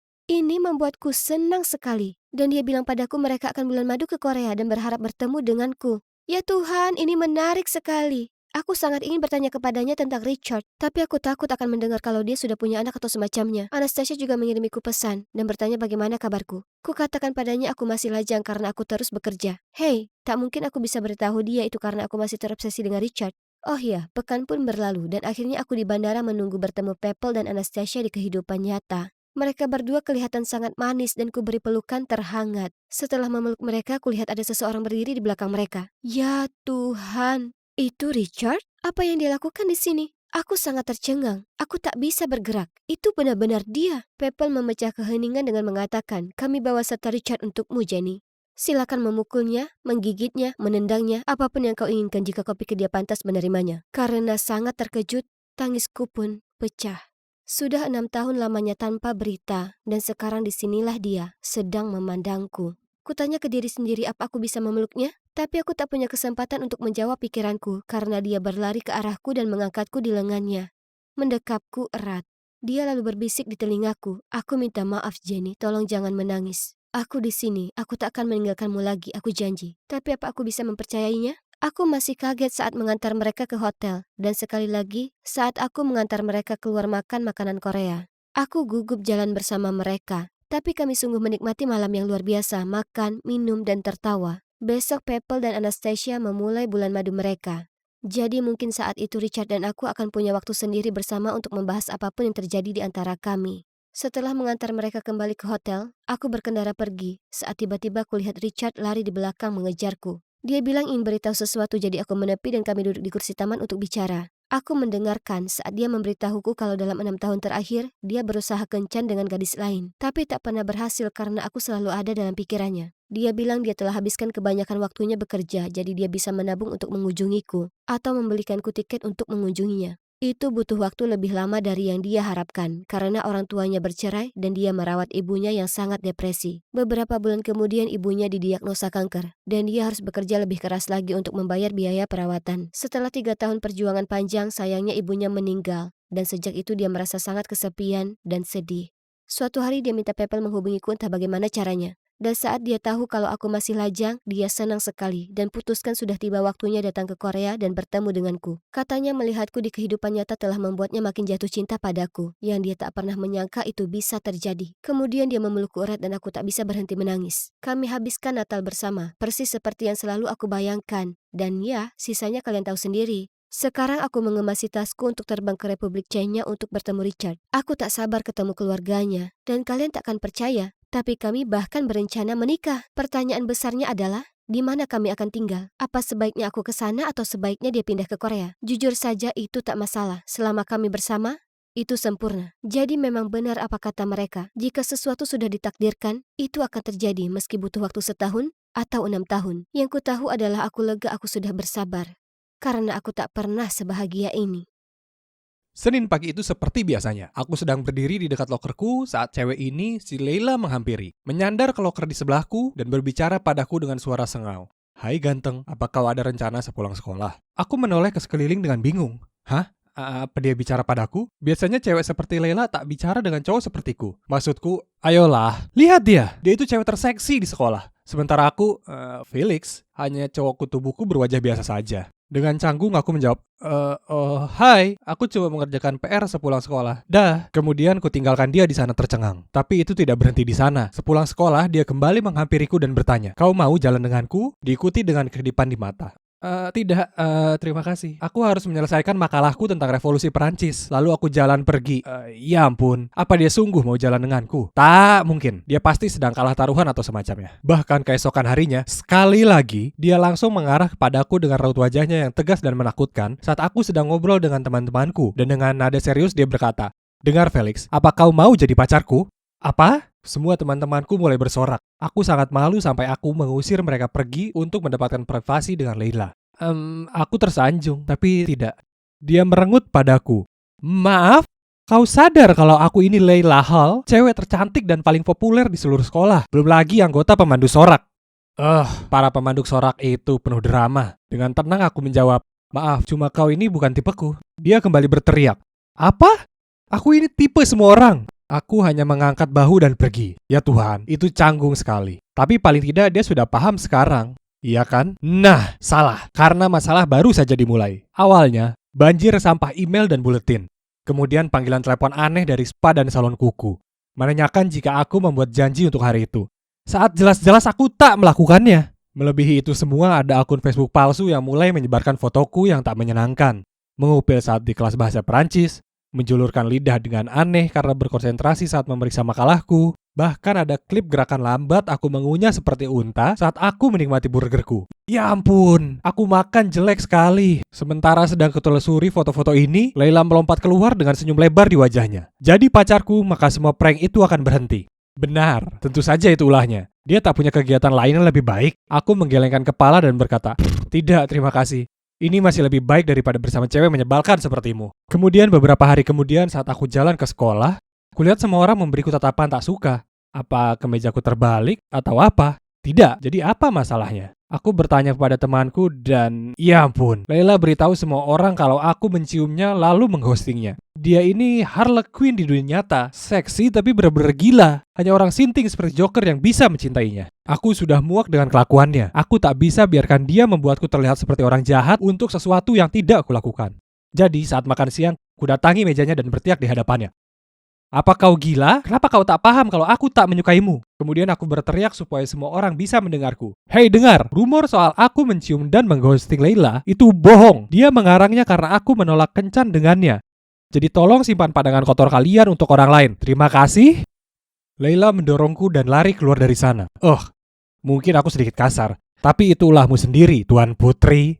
Kemudian saat kelas bahasa Perancis dia absen tapi tak seorang pun tahu kemana perginya. Apa mungkin itu karena aku? Enggak, kemungkinan tidak. Tapi saat aku berjalan pulang, kulihat dia duduk sendiri di sebuah ayunan di taman bermain. Pergi saja Felix, cewek ini hanya membawa masalah. Aku berpikir dalam hati tapi ya ampun, dia kelihatannya sangat sedih. Jadi berikutnya yang ku tahu aku jalan mendekat dan duduk di ayunan sebelahnya. Aku tanya, kenapa kau tak ada di kelas bahasa Perancis? Tinggalkan saja aku, berhenti pura-pura kau peduli. Dengar. Aku menghela napas dalam-dalam lalu melanjutkan. Aku minta maaf karena teriak padamu di depan seluruh sekolah. Itu tak keren.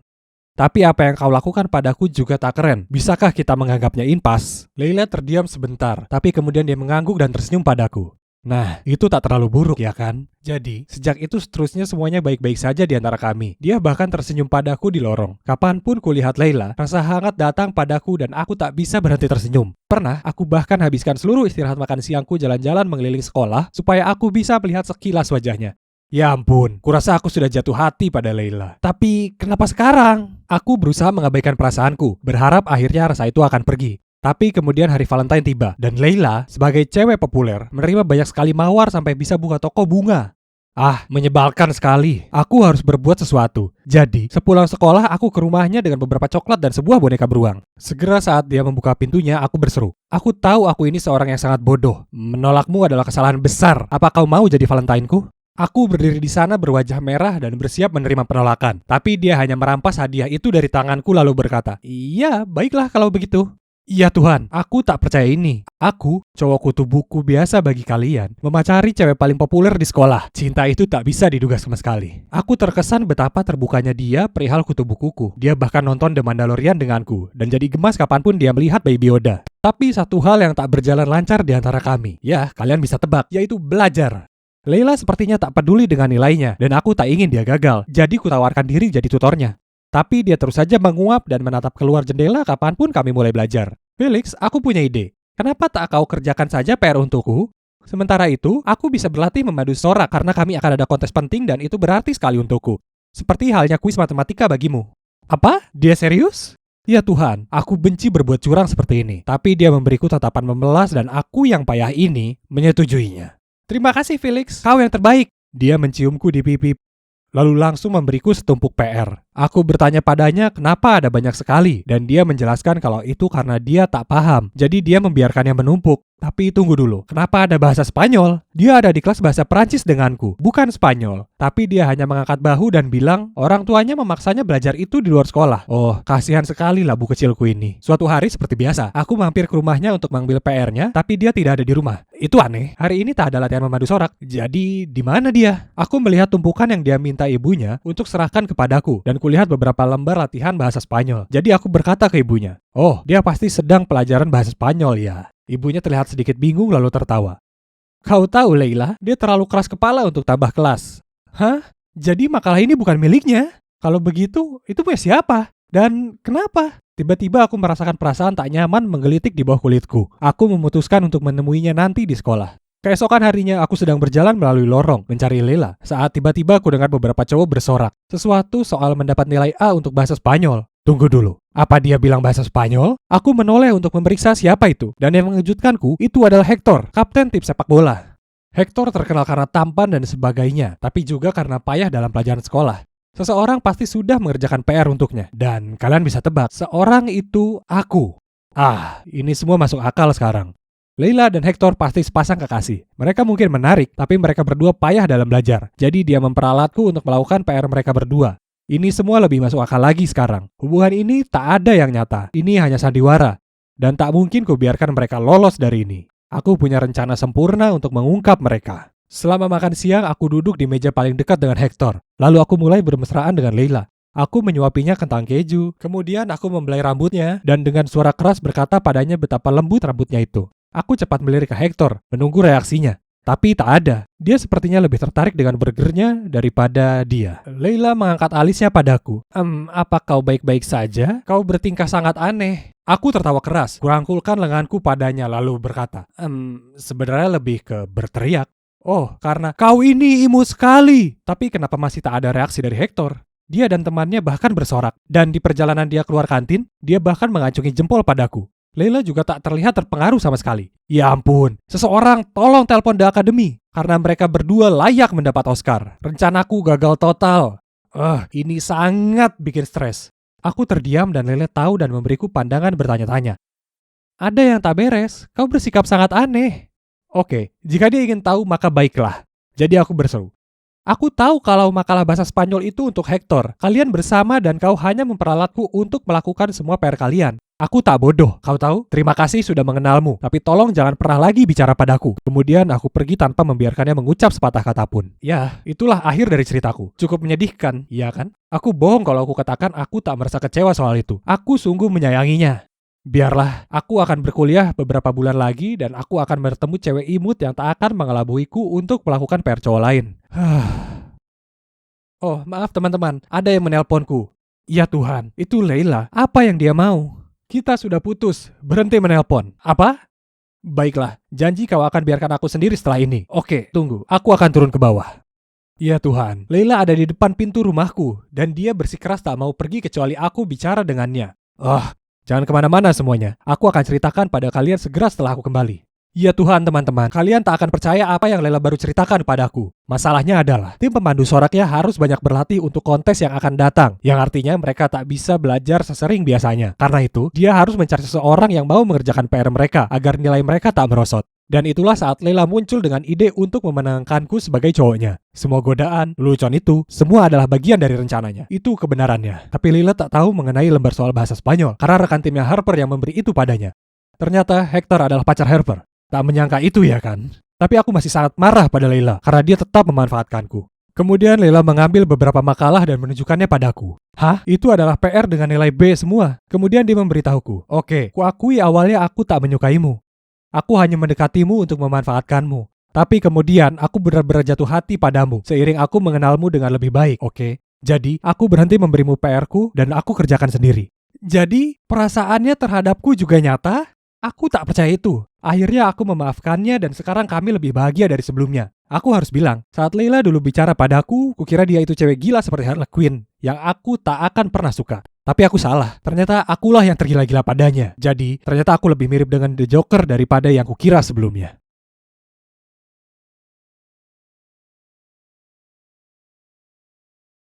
Aku baru saja menyelesaikan sip kerjaku dan sedang berjalan keluar dari kedai kopi untuk pulang. Ketika tiba-tiba aku mendengar suara berkata, "Hai, apa kamu Catherine Mill?" Apalagi? Aku sudah capek. Dengan enggan aku berbalik ke arah pemandangan yang hampir membuatku terlonjak. Berdiri di depanku adalah seorang gadis dengan wajah persis seperti milikku. Siapa? Siapa kamu? Aku tergagap. Aku merasa seperti sedang melihat sesuatu. Dia tersenyum padaku dan berkata, "Aku Tracy. Apakah dompet ini milikmu?" "Oh, wow, kamu menemukannya. Aku menjatuhkannya di pertandingan bisbol Seattle Mariners. Aku tidak pernah berpikir aku akan melihatnya lagi." "Benar. Kita bertemu di sana." Lalu Tracy mengeluarkan topi dan memakainya. "Tunggu dulu. Topi itu kelihatan familiar. Begitu pula senyumannya. Apa kamu orang yang tidak sengaja kutabrak di stadion?" Saat itu pasti aku menjatuhkan dompetku. Aku terlalu terburu-buru untuk mencapai tempat dudukku hingga aku menabrak Tracy. Saat itu dia memakai topi itu, dan yang kulihat hanyalah senyumannya. Tapi sekarang melihatnya berdiri di sini, rasanya seperti melihat ke cermin. Aku terus menatapnya saat dia berkata, "Ya, itu aku. Sebenarnya aku datang mencarimu bukan cuma untuk mengembalikan dompetmu, tapi karena aku butuh bantuan. Bisakah kita ngobrol sebentar?" Tentu. Ayo kembali ke dalam kafe." Bantuan apa yang mungkin dia inginkan? Ya, aku ingin mencari tahu. Catherine, aku akan mengatakannya secara langsung. Kita sangat mirip, ya kan? Aku ragu-ragu untuk berbicara, tapi aku tahu persis apa yang dia bicarakan. Dia kemudian melanjutkan, "Maksudku, lihat kita. Kamu pada dasarnya adalah kembaranku. Karena itu aku ingin meminta sesuatu. Kathy, Aku berharap kamu menyamar sebagai aku. Aku akan membayarmu tentu saja. Aku akan membayarmu banyak. Sebelum aku sempat menjawab, Tracy memberikanku sebuah amplop dan menunjukkan foto beberapa orang yang berpenampilan sangat mewah. Ini keluargaku, katanya. Tunggu, apa? Ternyata mereka adalah bangsawan atau sejenisnya. Kakeknya pernah menjadi Earl di Inggris dan kemudian mereka pindah ke sini ke Washington. Mereka adalah apa yang kalian sebut sebagai keluarga bangsawan. Jadi, ya, sangat kaya. Pasti menyenangkan pikirku. Namun, hal itu membuat Tracy tercekik dan semua tugas yang timbul karena berasal dari keluarga bangsawan membuatnya gila. Ditambah lagi satu masalah kecil lainnya. Dia jatuh cinta dengan seorang pria yang pasti tidak akan disetujui oleh keluarganya karena dia berasal dari keluarga normal. Orang tuanya telah menjodohkannya dengan putra salah satu CEO terkaya di negara itu. Dan itulah yang membawa kita ke sini sekarang. Dia ingin memperkerjakanku untuk berpura-pura menjadi dirinya sehingga dia bisa bersama kekasihnya tanpa masalah. Aku tercengang. Bagaimana jika seseorang mengetahuinya? Aku bergumam dan mengembalikan amplop itu ke tangannya, mengatakan bahwa itu terlalu banyak uang. Tapi Tracy hanya tertawa. Oh, ini baru pembayaran awal. Kamu akan mendapatkan lebih banyak lagi. Tolong, aku mohon padamu. Coba pikirkan hal ini. Lalu dia menatapku dengan kesedihan dalam di matanya. Aku benar-benar merasa kasihan padanya. Tapi aku butuh waktu. Dan akan lebih baik jika aku meminta pendapat ibuku mengenai hal ini terlebih dahulu. Sejak aku masih kecil, aku selalu membicarakan banyak hal dengannya. Dialah satu-satunya keluarga yang aku punya, dan satu-satunya keluarga yang bisa aku percayai dan andalkan. Ibu pasti tahu apa yang harus dilakukan. Saat aku sampai di rumah, aku menemukan ibuku menunggu di meja. Kami makan malam bersama dalam diam, karena aku hampir tidak bisa fokus. Dia tahu ada sesuatu yang sedang terjadi. Sayang, apa yang terjadi di tempat kerja? Aku ragu-ragu, lalu menyerahkan foto keluarga Tracy padanya. Ibuku, seperti yang bisa kalian tebak, terkejut melihat betapa miripnya Tracy denganku. Jadi aku memberitahunya apa yang terjadi sebelumnya. Aku menjelaskan bahwa dia menawariku banyak uang untuk meniru dirinya. Tapi itu terasa berisiko. Aku berasumsi ibuku akan sangat menentang hal itu. Tapi yang dia katakan membuatku terkejut. Malang sekali gadis itu. Memang benar orang selalu mengatakan bahwa menjadi terlalu kaya tidak semenyenangkan kelihatannya. Tapi hey, sedikit uang ekstra di dompetmu tidak ada salahnya. Maksudku, kamu bisa pakai untuk membiayai latihan vokalmu. Dan pada saat yang sama, kamu akan membantu Tracy agar dia bisa bersama cinta sejatinya. Ya, menjadi penyanyi adalah impianku sejak lama. Tapi karena kesulitan uang, aku harus mengesampingkan cita-cita itu. Ibu benar. Inilah kesempatanku. Aku harus mengambilnya. Jadi aku menelpon Tracy untuk menandatangani kesepakatan. Dia sangat gembira tentang hal itu. Dan kami berencana bertemu keesokan harinya untuk mulai bersiap. Aku pikir aku hanya perlu mempelajari semua hal favoritnya dan mungkin meminjam beberapa pakaiannya agar aku tidak ketahuan. Tapi tidak, ada lebih dari itu. Sebagai permulaan, aku harus mengambil kelas tata krama. Apa kalian bisa percaya? Hari pertama, aku mendapat pelajaran cara berjalan yang benar. Mereka menaruh buku di kepalaku untuk memperbaiki postur tubuhku. Dan kemudian datanglah pelajaran elokusi untuk mengajariku bagaimana berbicara lebih jelas. Serius, apa ini semacam buku harian putri atau apa? Tapi bagian terbaiknya adalah lemari pakaiannya. Wow, pakaiannya sangat menarik. Nah, itulah yang memberiku dorongan untuk terjun ke kehidupan kerajaan sekarang. Semuanya berjalan baik sampai kami duduk untuk membahas semua hal yang kami suka dan tidak suka. Ketidaksukaannya mencapai sekitar 1 mil panjangnya. Ya ampun, Tracy adalah gadis yang cerewet. Maksudku, siapa yang tidak suka pizza? Aku pada dasarnya hidup dari barang-barang itu. Ditambah lagi, dia adalah seorang vegan, bebas gluten, dan memiliki alergi kacang. Apa yang dia makan selama ini? Namun, terlepas dari itu, kami berhasil melewati minggu ini. Setiap pagi aku mengikuti kelas tata krama, yang sekarang mudah sekali. Aku benar-benar bisa melakukannya sebagai gadis kelas atas. Dan kemudian di sore hari aku ngobrol dengan Tracy dan mempelajari semua yang aku bisa tentang dia. Pada akhir minggu, kami telah menyiapkan segalanya dan siap untuk pertukaran. Jadi Tracy dan aku pergi keluar untuk merayakannya. Catherine, lihat wajah kita, katanya sambil menyipitkan mata. Aku melihat lebih dekat layar ponsel dan harus mengakui, meski cukup identik, masih ada beberapa perbedaan di antara kami berdua. Tentu saja, tulang pipinya lebih menonjol dan hidungnya sedikit mancung. Tapi dengan sedikit riasan, aku bisa memperbaikinya, ya kan? Tapi Tracy tidak yakin. Dengar, Menurutku, kamu perlu menjalani operasi plastik. Tunggu, aku belum siap untuk semua itu. Tapi kalau dipikir-pikir lagi, aku rasa itu tidak masalah karena itu hanya akan membuatku lebih cantik. Dan itu akan sangat membantu karir menyanyiku. Jadi, aku menjalani operasi. Tidak hanya hidung dan tulang pipi yang diperbaiki, tetapi mereka juga menambahkan tanda lahir di bahuku agar sama dengan yang dimiliki Tracy. Aku tampak seperti mumi Mesir dengan semua perban. Keluar dari ruang operasi. Tapi ketika tiba saatnya untuk melepasnya, aku kagum. Sedikit sentuhan saja sudah bisa membuatku terlihat luar biasa. Aku berputar-putar di depan cermin dengan memakai salah satu gaun mewah Tracy dan hanya tersenyum. Kami benar-benar akan melakukan ini. Tracy bahkan lebih bersemangat daripada aku. Dia menoleh ke arahku dan berkata, "Siap untuk pesta keluarga?" Oh wow, jadi misi pertamaku sudah tiba? Aku dengan gugup melihat ke arah Tracy dan dia hanya terkikik dan berkata, "Oh, jangan gugup, ini hanya pesta ulang tahun bayi sepupuku yang pertama. Bukan masalah besar, meski seluruh keluarga Thomas akan hadir di sana. Itulah keluarga yang akan kunikahi." Oke, sekarang aku semakin khawatir. Tracy menyuruhku untuk melakukan apa yang telah kupelajari di kelas. Adapun Thomas, dia memerintahkanku untuk mengabaikannya karena itulah yang biasanya dia lakukan. Dia sudah terbiasa dengan sikap dingin. Nah, saat aku tiba di pesta itu, aku merasa sangat kewalahan. Aku tidak bisa mempercayai mataku. Rumah sepupunya pada dasarnya adalah sebuah istana dengan kepala pelayan dan tangga besar saat kalian masuk. Seperti di film, aku hampir harus mencubit diri sendiri bahwa aku ada di sana. Saat aku masuk, salah satu kepala pelayan memintaku untuk mengikutinya ke ruang perjamuan. Ruang perjamuan? Gila sekali. Ada lampu gantung kristal yang tergantung di setiap bagian langit-langit. Dan ruangan itu tampak seperti terbuat dari emas. Aku melihat ayah Tracy berdiri di tengah ruangan bersama pasangan muda dan seorang bayi.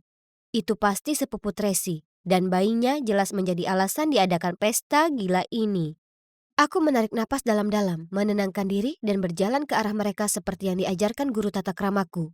Aku menyapa mereka dengan santai, dan sepertinya tidak ada yang merasakan sesuatu yang aneh. Bahkan ayah Tracy pun tidak. Namun, aku masih takut seseorang akan menyadarinya. Jadi, aku mengambil segelas minuman dan berdiri di sudut agar aman. Saat aku sedang mengutak-ngatik gelas dan berusaha untuk tidak melakukan kontak mata dengan siapapun, seorang pria mendatangiku dan mendentingkan gelasku. Oh boy, pria paling keren dan paling tampan yang pernah ada berdiri di sana sambil tersenyum ke arahku. Aku balas tersenyum padanya dengan sopan, berusaha untuk tidak tersipu malu dan kemudian aku sadar. Bukankah dia Thomas dan Tracy, pasangan yang bahagia? Tiba-tiba aku mendengar ayah Tracy dari jarak beberapa meter, berbicara ke arah kami. "Kalian berdua kelihatan serasi bersama. Bersikaplah baik padanya sekarang Tracy, ya kan?" Yap, itu Thomas, tunangan yang sama sekali tidak disukai Tracy. Oke, jadi aku harus bersikap dingin terhadapnya. Kalau tidak, aku akan merusak segalanya untuk Tracy. Tapi sialnya, dia sangat tampan.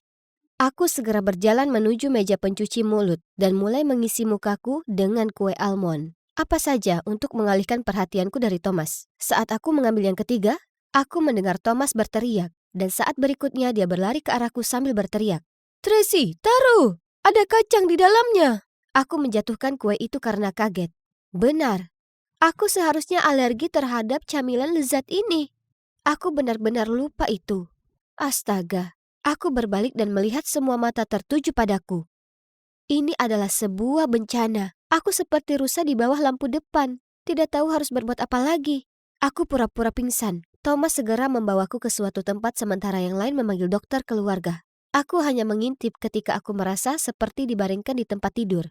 Dan wow, bahkan kamar tamu mereka pun cantik. Namun dokter segera melakukan pemeriksaan dan mengatakan bahwa aku baik-baik saja. Ya, tentu saja. Kemudian Thomas bergegas mendekat, memegang tanganku dan terus berkata, "Syukurlah kamu baik-baik saja sayang." Sungguh, kenapa Tracy tidak menyukainya? Dia sangat manis. Dia menatapku dengan penuh kasih sayang. Tunggu, ke Tracy sebenarnya? Oh tidak, ini jadi aneh. Sepertinya aku memulai misi ini dengan langkah yang salah. Tapi kejadian pertama itu benar-benar membantuku menjadi lebih berhati-hati sehingga aku menjadi lebih baik dan lebih baik lagi dalam memerankan Tracy. Aku seperti agen rahasia yang akan dipanggil saat bertugas kapan saja. Kadang-kadang aku sebagai seorang putri, di lain waktu aku akan menunggu meja. Hidupku semakin sibuk, namun dalam beberapa hal jauh lebih menyenangkan.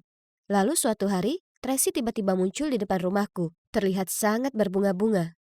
Aneh sekali, biasanya dia hanya menghubungiku lewat telepon. Lalu dia berkata, "Kathy, aku punya misi besar untukmu."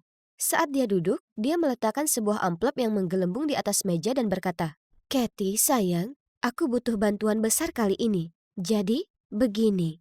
Aku dan Arnold akan pergi ke Asia selama sebulan. Dan, aku ingin tahu apakah kamu bisa pindah ke rumahku dan melindungiku?" Aku kaget. "Sebulan? Itu waktu yang cukup lama. Maksudku, aku pasti akan ketahuan." "Oh, aku tidak yakin, Tracy. Aku mencoba menghindari kontak matanya, tetapi dia terus memohon dan tampak seperti dia akan menangis. Ya Tuhan, apa yang harus kulakukan? Teman-teman, tolong beri aku saran." Dan pantau terus. Aku akan segera kembali dengan bagian 2 untuk kisah selanjutnya. Duh, kenapa aku punya perasaan tidak enak tentang semua ini? Lisa, Lisa, tunggu. Kupelankan jalanku, lalu berbalik dan tersenyum ke Emily. Dia tergesa-gesa mengejarku. "Oke, ceritakan. Berita panas apa yang kau dapat kali ini?" "Lisa, kau takkan percaya ini. Eden menyukaimu." Aku menaikkan alisku. "Hah? Kau bercanda kan?" "Tidak." Dengan marah dia gelengkan kepalanya. "Itu benar. Kemarin sore, sepulang sekolah aku lewat lapangan basket. Dan aku tak sengaja dengar cowok-cowok ngomongin itu." Kurasa kau mungkin salah dengar, teman." Saat kulanjutkan perjalanan ke sekolah, aku tak bisa berhenti memikirkan kata-kata Emily. Seolah-olah Eden Woodson, cowok paling populer di seluruh sekolah, menyukaiku. Tak mungkin. Apa kami bahkan pernah saling bicara? Oh iya, pernah sekali di perpustakaan dia mau minjam penaku. Belum lagi mantan ceweknya, Sarah, merupakan kapten tim pemandu sorak. Jadi, ya, kalian sudah pasti tahu betapa cantik dan populernya dia. Mereka putus hanya karena dia pindah. Sementara, lihat aku. Bakat? Wah, kemampuan koordinasiku nol. Berkat jarak pandangku yang pendek. Cantik? Enggak. Dan kacamata super tebalku ini tak membantu dalam hal ini. Satu-satunya yang aku kuasai adalah belajar. Dan itulah kenapa aku ditugaskan jadi ketua kelas. Sekarang pikirkan cepat, seorang pemandu sorak lawan ketua kelas? Nah kan, sudah jelas. Di sepanjang hari itu, Emily tak hentinya bersikeras kalau yang dia dengar itu benar. Aku tahu maksud dia baik, tapi dia tak sadar betapa memalukannya ini bagiku. Bahkan jika dia memang mendengar Eden mengatakan itu, kemungkinan dia cuma bercanda. "Emily, tolong hentikan. Aku cuma mau mengantar berkas ini ke kelas Bu Pierce, lalu pulang." "Tapi Lisa..." Sebisanya kupasang tampang aku serius padanya. Jadi dia menghela napas kalah, mengangguk, lalu berjalan menjauh dariku. Akhirnya, damai juga. Kuletakkan berkas tes itu. Kemudian saat aku jalan kembali menelusuri lorong, kulihat Eden bersandar di lokernya sambil bicara ke seorang anak laki-laki dari tim basket. Entah mengapa, rasa penasaran menghampiriku. Jadi alih-alih berjalan melewati mereka, kudapati diriku merunduk di balik sudut dan menguping percakapan mereka. "Jadi, kau tunggu apa lagi? Bicaralah dengannya." "Aku mau sekali tapi aku tak tahu caranya." "Hahaha, kok bisa anak paling populer di sekolah terpesona oleh seorang cewek? Siapa yang mereka bicarakan? Mungkinkah itu aku?" "Tak mungkin. Lisa, tolong bangunlah dan berhenti berhalusinasi. Faktanya, cowok seperti Eden tak mungkin melirik cewek sepertimu."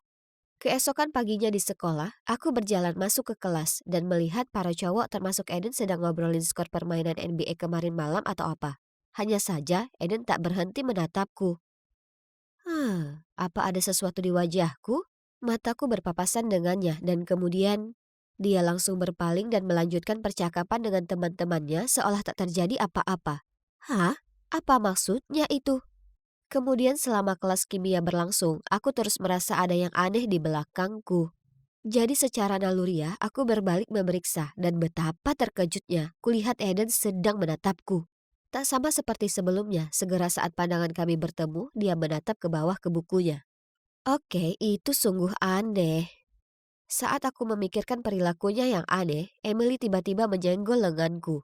Lihat kan, sudah kubilang dia suka padamu. Sebaiknya kau juga bilang kau suka dia, sebelum semuanya terlambat.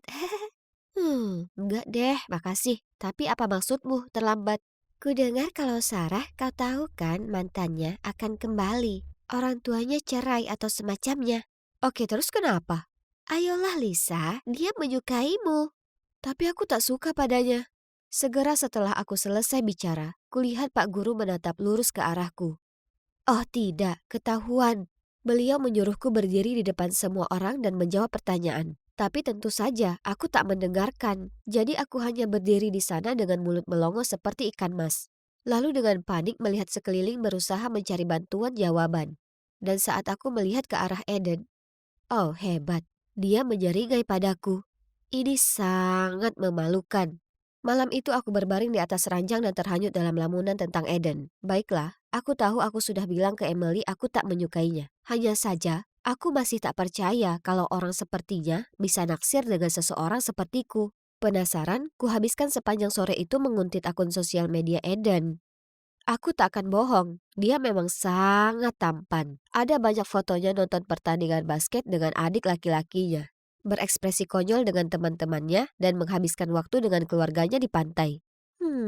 Ada juga beberapa fotonya dengan mantannya, dan kulihat mantannya berkomentar di postingannya baru-baru ini. Aku sungguh berharap aku cukup berani untuk memulai percakapan dengannya. Atau sekedar bertanya apa dia masih saling berkabar dengan mantannya. Tapi itu akan terasa janggal, ya kan? Tapi, coba tebak, aku benar-benar tak percaya. Keesokan paginya, wali kelasku masuk, dan yang di belakangnya adalah Sarah. Oh tidak, seharusnya ku dengarkan Emily perihal ini. Jadi apa ini artinya Eden akan kembali bersamanya? Seharian penuh Sarah menempel ke Eden. Jadi tak lama kemudian gosip mulai beredar di sekolah kalau pasangan impian itu kembali bersama. Tak hanya ini cukup buruk untuk dihadapi, tapi aku juga harus tahan dengan tatapan Emily yang menyeratkan sudah kubilang kan. Terserahlah, mereka berdua pacaran tak ada hubungannya denganku. Benar kan? Mereka bisa lakukan apa yang mereka mau dan aku hanya mau melanjutkan hidupku. Tapi, ya ampun, si Sarah ini perlu berhenti mengirim spam ke lini masa semua orang dengan semua foto lama saat dia dan Eden masih saling cinta. Belum lagi caption murahan dan lebay itu. Oke, kurasa hatiku sedikit terluka. Tapi, bagaimanapun, aku tahu tak seharusnya ku pedulikan mereka. Hanya saja, segera jadi jelas kalau Sarah terganggu olehku. Setiap kali berpapasan denganku di koridor, dia melirikku dan mencibir. Hah? Kenapa bersikap begitu? Aku nyaris tak kenal cewek itu. Kemudian suatu kali aku sedang menuju ke kantin saat ada yang mendorongku dari belakang. Membuatku jatuh tersungkur ke tanah. Kebingungan, dengan cepat kuraba kacamataku. Hah? Suara apa itu? Lalu tiba-tiba ku dengar Emily berteriak. Lisa, kau baru saja menginjak kacamatamu. Oh tidak. Sekarang bagaimana aku harus hidup tanpa kacamataku? Emily harus menuntunku kembali ke kelas. Dan selama sisa hari itu aku hanya bisa mendengar pelajaran. Karena aku tak bisa melihat cukup baik untuk menulis catatan. Di akhir hari itu aku merasa muak dan ingin pulang saja. Aku hendak minta tolong Emily mengantarku jalan pulang. Supaya aku tak berakhir terlindas bus atau apa. Tapi belum sempat aku bertanya, dia berkemas secepat kilat. Berpamitan lalu bergegas keluar dari sana. Hais. Betapa pengertiannya bestiku tersayang ini. Hebat. Kurasa aku harus cari jalan pulang sendiri. Butuh waktu lama sekali buatku hanya untuk menuju ke gerbang sekolah dari kelas. Kemudian aku hampir menabrak seseorang. Tapi untungnya ada tangan yang menarikku. Kau tak apa? Ada suara yang tak asing. Eden? Apa itu kau? Tanyaku. Ya, aku di sini. Dan aku tak akan biarkan kau mati dalam pengawasanku. Jadi aku akan mengantarmu jalan pulang. Dia meraih tanganku.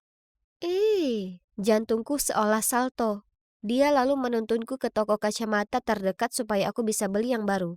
Setelahnya, dia masih bersikeras mengantarku pulang. Dan di perjalanan, kami ngobrol banyak. Terutamanya soal keluarga kami dan kecintaan kami pada film indie.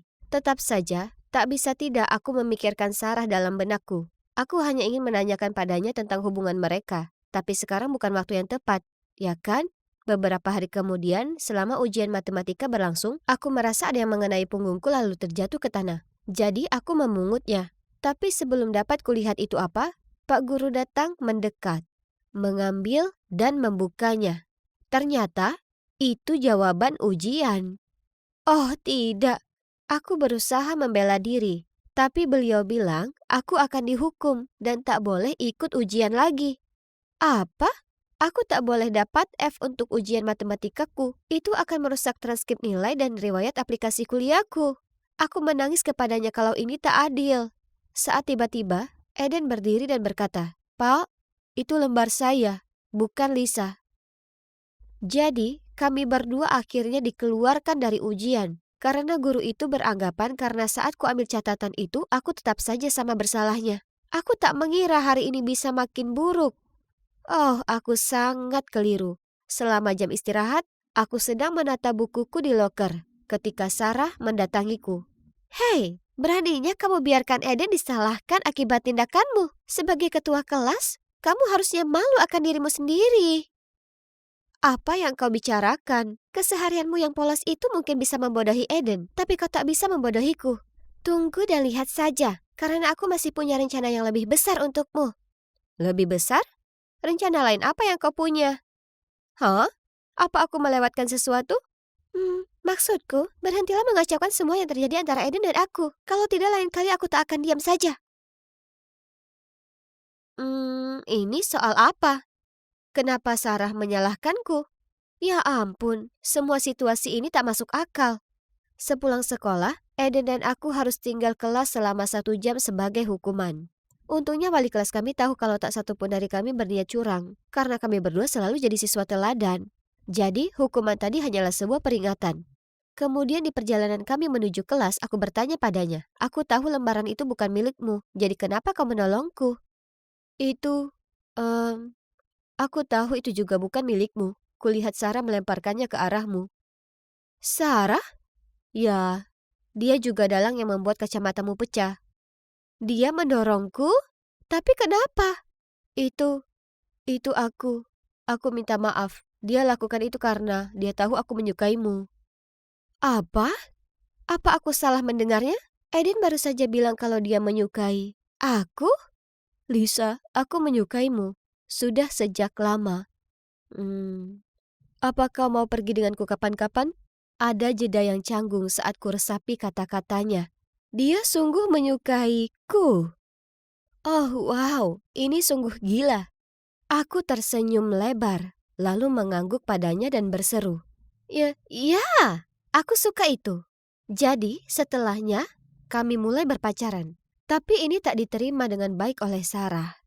Suatu sore, aku sedang jalan menyeberangi halaman sekolah saat Sarah muncul dan memberiku tatapan sinis yang mana ku acuhkan. Tiba-tiba, dia mendorong bahuku, mencibir lalu pergi.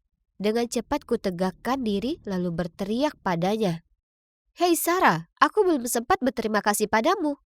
Sarah langsung berbalik dan menatap dengan bingung. Kau tahu, karena membuat Eden dan aku jadi bersama dengan tulus. Aku berterima kasih, Mak Comblang kami. Lalu aku tersenyum dan pergi. Aku cukup yakin dia masih berdiri di sana menatapku dengan mata berapi-api. Tapi hei, kan dia yang mengerjaiku duluan. Oh itulah karma. Oh iya, aku cuma ingin kalian tahu bahwa jika kalian suka seseorang, maka jangan rendahkan dirimu sendiri. Jadilah percaya diri dan berani katakan ke mereka apapun yang kalian rasakan. Karena tak semua orang cukup beruntung punya mak comblang hebat seperti Sarah untuk membantu.